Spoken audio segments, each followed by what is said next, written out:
আসসালামু আলাইকুম। World update news আপনাকে স্বাগত। শুরুতে এই সংবাদ শিরোনাম, পরে বিস্তারিত। জানিয়ে দেব এই মুহূর্তে হাতে পাওয়া গুরুত্বপূর্ণ সব আপডেট বাংলা সংবাদ। প্রথমেই জানিয়ে দেব মাইলস্টোনে বিমান বিধ্বস্ত, নিহতের সংখ্যা বেড়ে ৩৩। এরপর থাকছে জানা গেল নিম্নচাপটি বাংলাদেশের ওপর দিয়ে কখন অতিক্রম করবে। আরও জানিয়ে দিব জাতিসংঘের মানবাধিকার কার্যালয় নিয়ে দরদ কেন অন্তর্বর্তী সরকারকে জমিয়ত। এরপর থাকছে দেশের জন্য সুষ্ঠু নির্বাচন করে যেতে চায় বলছে সিইসি। এবং সর্বশেষ জানিয়ে দিব রাজনীতির মাঠে নতুন পরিস্থিতি তৈরি হয়েছে বলছে মঞ্জু। এতক্ষণ শুনছিলেন সংবাদ শিরোনাম, এখন বিস্তারিত। তবে তার আগে অনুরোধ থাকবে এই ভিডিওটিতে একটি লাইক এবং কমেন্ট করে জানিয়ে দিন কোন জেলা থেকে বা কোথা থেকে আপনি আমাদের এই ভিডিওটি দেখছেন এবং শুনছেন। মাইলস্টোনে বিমান বিধ্বস্ত, নিহতের সংখ্যা বেড়ে ৩৩।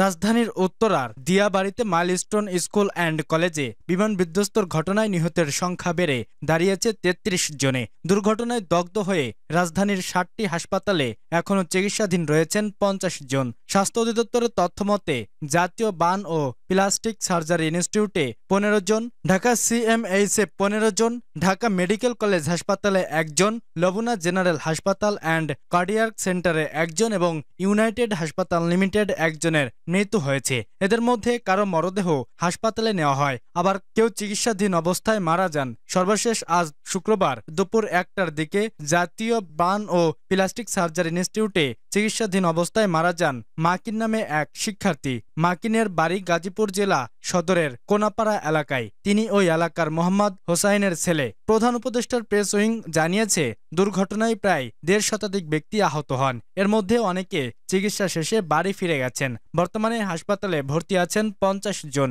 এর মধ্যে ৪০ জনই আছেন জাতীয় বার্ন ইনস্টিটিউটে। বাকিদের মধ্যে ৮ জন সিএমএইচে এবং ১ জন করে শহীদ মনসুর আলী মেডিকেল কলেজ হাসপাতাল ও জাতীয় মানসিক স্বাস্থ্য ইনস্টিটিউটে চিকিৎসাধীন। প্রসঙ্গত গত ২১ জুলাই সকালে বাংলাদেশ বিমান বাহিনীর একটি যুদ্ধবিমান মাইলস্টোন স্কুল অ্যান্ড কলেজের একটি ভবনের ওপর বিধ্বস্ত হয়। দুর্ঘটনার সময় প্রতিষ্ঠানটির ক্লাসে উপস্থিত ছিলেন বহু শিক্ষার্থী ও শিক্ষিকা। এ ঘটনায় দেশ জুড়ে শোকের ছায়া নেমে আসে। জানা গেল নিম্নচাপটি বাংলাদেশের ওপর দিয়ে কখন অতিক্রম করবে। উত্তর বঙ্গোপসাগর ও তৎসংলগ্ন এলাকায় অবস্থানরত লঘুচাপটি এখন নিম্নচাপে পরিণত হয়েছে। বর্তমানে এটি বাংলাদেশের উপকূলে এগিয়ে আসছে। এর ফলে ১৫ জেলায় জলোচ্ছ্বাসের আশঙ্কা করা হচ্ছে। শুক্রবার আবহাওয়াবিদ ডক্টর মোহাম্মদ ওমর ফারুক স্বাক্ষরিত এক বিশেষ বিজ্ঞপ্তিতে এ তথ্য জানানো হয়েছে। বিজ্ঞপ্তিতে বলা হয়েছে উত্তর বঙ্গোপসাগর ও তৎসংলগ্ন এলাকায় অবস্থানরত লঘুচাপটি পশ্চিম উত্তর পশ্চিম দিক অগ্রসর ও ঘনীভূত হয়ে প্রথমে সুস্পষ্ট লঘুচাপ ও পরে নিম্নচাপে পরিণত হয়েছে। বর্তমানে এটি উত্তর পশ্চিম বঙ্গোপসাগরে ও তৎসংলগ্ন পশ্চিমবঙ্গ বাংলাদেশের উপকূলীয় এলাকায় অবস্থান করছে। অধিদপ্তর জানিয়েছে নিম্নচাপটি আজ সকাল ৬টায় চট্টগ্রাম সমুদ্রবন্দর থেকে ২৬৫ কিলোমিটার পশ্চিম দক্ষিণ পশ্চিমে, কক্সবাজার সমুদ্রবন্দর থেকে ২৬৫ কিলোমিটার পশ্চিমে, মোংলা সমুদ্রবন্দর থেকে ১৩০ কিলোমিটার দক্ষিণ পশ্চিমে এবং পায়রা সমুদ্রবন্দর থেকে ১১০ কিলোমিটার দক্ষিণ পশ্চিমে অবস্থান করছিল। এটি উত্তর পশ্চিম দিক থেকে অগ্রসর হয়ে আজ বিকাল নাগাদ পশ্চিমবঙ্গ বাংলাদেশের উপকূল অতিক্রম করতে পারে। বিজ্ঞপ্তিতে বলা হয়েছে এর প্রভাবে উত্তর বঙ্গোপসাগরে বায়ুচাপের তারতম্যের আধিক্য বিরাজ করছে। ফলে উত্তর বঙ্গোপসাগর, বাংলাদেশের উপকূলীয় এলাকা ও সমুদ্র বন্দরগুলোর উপর দিয়ে দমকা ঝড়ো হাওয়া বয়ে যেতে পারে, জানিয়েছে আবহাওয়া অধিদপ্তর।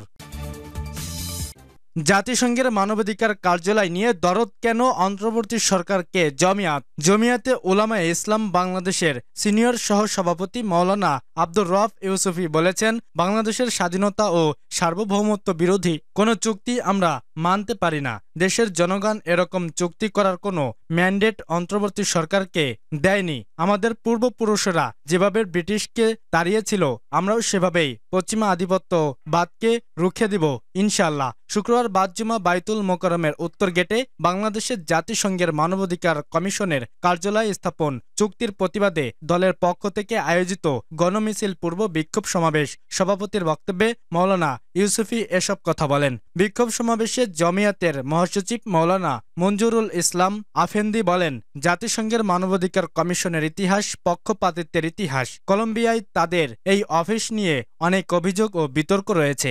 গাজায় গণহত্যা বন্ধে এই অফিসের কার্যকর কোনো ভূমিকা নেই। ভারতের সংখ্যালঘু মুসলিম সম্প্রদায়ের ওপর যুগের পর যুগ ধরে সীমাহীন বর্বরতা চলছে, অথচ সেখানে তাদের এই অফিস নেই। বাংলাদেশে এই কার্যালয় স্থাপন করার এত দরদ উতলে পড়ল কেন? তিনি আরো বলেন, সমকামিতা ও ট্রান্সজেন্ডার সহ বিতর্কিত বিষয়গুলোকে তারা মানবাধিকার হিসাবেই দেখি। অন্তর্বর্তী সরকার পশ্চিমা মডেলের মানবাধিকার প্রতিষ্ঠা করতেই দেশবিরোধী এই চুক্তি সই করেছে।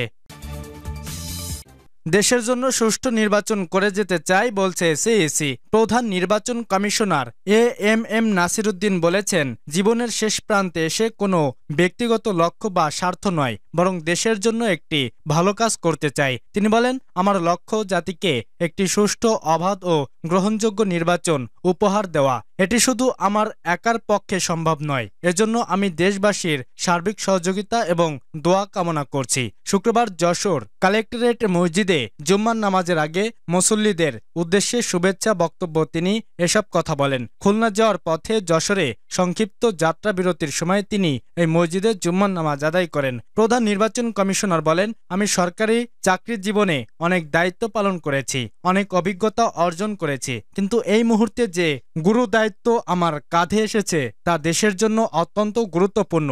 একটি গ্রহণযোগ্য নির্বাচনের মাধ্যমে জনগণের আস্থা ফিরিয়ে আনতে চাই। এ লক্ষ্যে অর্জনে সবার আন্তরিক সহযোগিতা প্রয়োজন। এ সময় তিনি ঢাকায় ঘটে যাওয়া সাম্প্রতিক বিমান দুর্ঘটনায় নিহত ও আহতদের জন্য মসজিদে উপস্থিত সবার কাছে দোয়া কামনা করেন। পাশাপাশি তিনি মাইলস্টোন স্কুল দুর্ঘটনায় নিহত শিক্ষার্থীদের স্মরণে আয়োজিত দোয়া মাহফিলে অংশ নেন এবং শোক প্রকাশ করেন। এ সময় যশোর জেলা প্রশাসক মোহাম্মদ আজহারুল ইসলাম, স্থানীয় প্রশাসনের অন্যান্য ঊর্ধ্বতন কর্মকর্তা সহ সাধারণ মুসল্লিরাও উপস্থিত ছিলেন।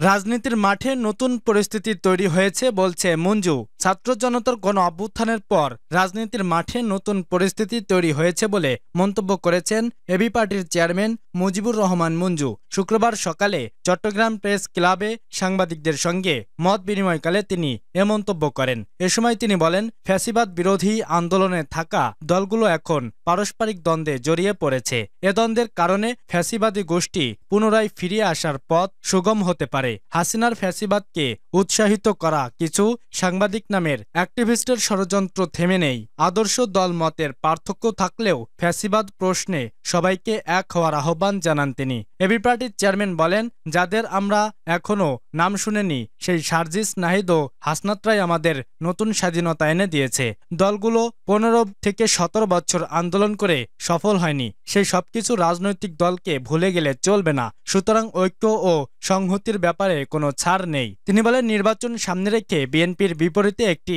নির্বাচন জোট বা সমঝোতার প্রচেষ্টা চলছে। এমন পরিস্থিতিতে আওয়ামী বিরোধী আন্দোলন বা যুগপৎ আন্দোলনে থাকা অন্য দলগুলো পরিস্থিতি পর্যবেক্ষণ করছে। তাদের কেউ কেউ ভেতরে ভেতরে দুই শিবিরের সঙ্গে যোগাযোগ রক্ষা করে চলছে বলে জানা গেছে। দলগুলোর মধ্যে এমন বিভেদ জেরে ফ্যাসিবাদী শক্তির ফিরে আসার পথ তৈরির আশঙ্কা করা হচ্ছে।